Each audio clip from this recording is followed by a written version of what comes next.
बहुत सारी वीडियोस में इस साधारण से दिखाई देने वाले सिक्के की कीमत हजारों में बताई जाती है। तो क्या सचमुच ये सिक्का इतनी ज्यादा कीमत रखता है? क्या इसे कलेक्ट करना आपके लिए लाभदायक है?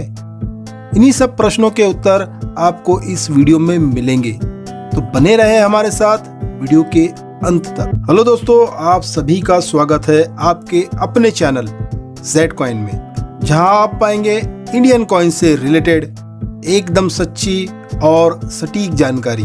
दोस्तों, आज हम बात करेंगे 5 रुपए के फेरेटिक स्टील से बने उन सिक्कों की जो हमें नजर आते हैं वर्ष 2007 और 2008 में, और जिसमें आता है एक ऐसा रेयर सिक्का भी जिसकी कीमत हजारों में होने का दावा किया जाता है। तो दोस्तों, ये सिक्के डेफिनेटिव कॉइन की सीरीज में आते हैं।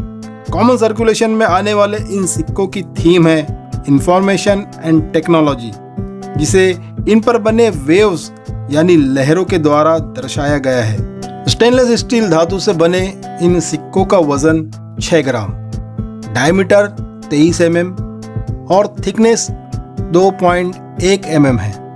ये भारत की 3 टकसालों मुंबई, हैदराबाद और कलकत्ता मिंट द्वारा जारी की गई। इन सिक्कों की डिजाइन की बात करें तो ऑपोजिट साइड को 3 भागों में डिवाइड किया गया है।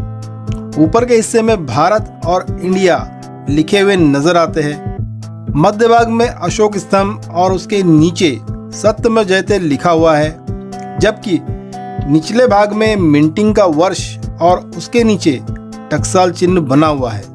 रिवर्स साइड को देखें तो मध्य भाग में 5 का अंक बना हुआ है, उसके ऊपर रुपए और रुपीज लिखा हुआ है, जबकि उसके निचले भाग पर सागर की लहरें बनी हुई है, जो इन सिक्कों की थीम इंफॉर्मेशन एंड टेक्नोलॉजी को दर्शाती है। तो ये तो थी 2007 और 2008 में बने 5 रुपए के सामान्य सिक्कों की बेसिक जानकारी।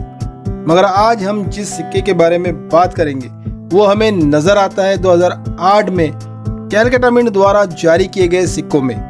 यानी कलकत्ता मिंट से आते हैं 2 प्रकार के सिक्के, जिनमें एक तो आता है कॉमन यानी सामान्य कॉइन, वही दूसरा सिक्का जो कि बहुत ही ज्यादा रेयर है वो है ये म्यूल कॉइन, और ये वही सिक्का है जो बहुत ही ज्यादा कीमती है। तो हुआ ये था कि गलती से या फिर जानबूझकर इस 5 रुपए की ऑपोजिट साइड की डाई के बजाय इस 50 पैसे की ऑपोजिट साइड की डाई को यूज कर लिया गया था, जिसके कारण ये इस तरह का म्यूल कॉइन बन गया। यानी इस म्यूल कॉइन में हमें रिवर्स साइड तो नॉर्मल दिखाई देंगी, मगर ऑपोजिट साइड 50 पैसे के सिक्के की तरह नजर आएंगी। अब बात ये आती है कि आखिर हम इस सिक्के को पहचानेंगे कैसे। तो सबसे पहले हम इस नॉर्मल कॉइन को देखते हैं। ये है एक सामान्य कॉइन और ये है एक म्यूल कॉइन।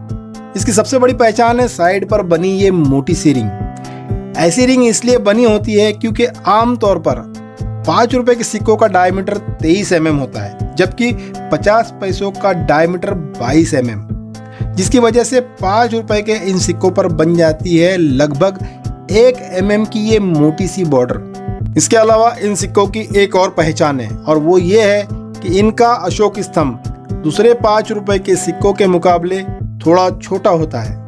तो अगर आपको इन सिक्कों को अच्छी तरह से पहचानना है तो ध्यान से इनकी बारीकी को समझे। तो आइए इसे अच्छी तरह से समझ लेते हैं। सबसे पहले तो ये स्टेनलेस स्टील से बना 5 रुपए का सिक्का होना चाहिए। दूसरा, ये वर्ष 2008 में बना होना चाहिए। उसी तरह मिंटिंग ईयर के नीचे किसी भी प्रकार का कोई भी चिन्ह नहीं होना चाहिए, यानी ये कलकत्ता मिंट द्वारा जारी किया गया सिक्का होना चाहिए। चौथा और सबसे महत्वपूर्ण, इसके ऑपोजिट साइड की बॉर्डर मोटी होनी चाहिए, लगभग 1 mm।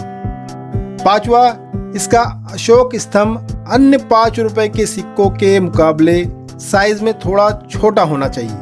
अगर आपके पास भी बहुत सारे 5 रुपए के सिक्के हैं तो उनमें तलाश करें, अगर वो इन क्राइटेरिया पर पूरा उतरता है तो मुबारक हो, आपके पास एक बहुत ही रेयर सिक्का है। इस सिक्के के आप पा सकते हैं 2000 रुपए से लेकर 5000 रुपए तक। यानी अगर आपका सिक्का fine to extra fine condition में है तो 2000 रुपए से लेकर 3000 रुपए तक मिल सकते हैं, और अगर यूएनसी कंडीशन में है तो आपको इसके 5,000 रुपए प्लस मिल सकते हैं। तो आज के लिए बस इतना ही। आशा है आपको इन्फॉर्मेशन पसंद आई होंगी। तो जल्दी से वीडियो को लाइक करें, चैनल को सब्सक्राइब करें और हाँ, बेल आइकन को भी जरूर दबा दें ताकि हमारे आने वाली हर वीडियो आपको तुरंत मिल सके।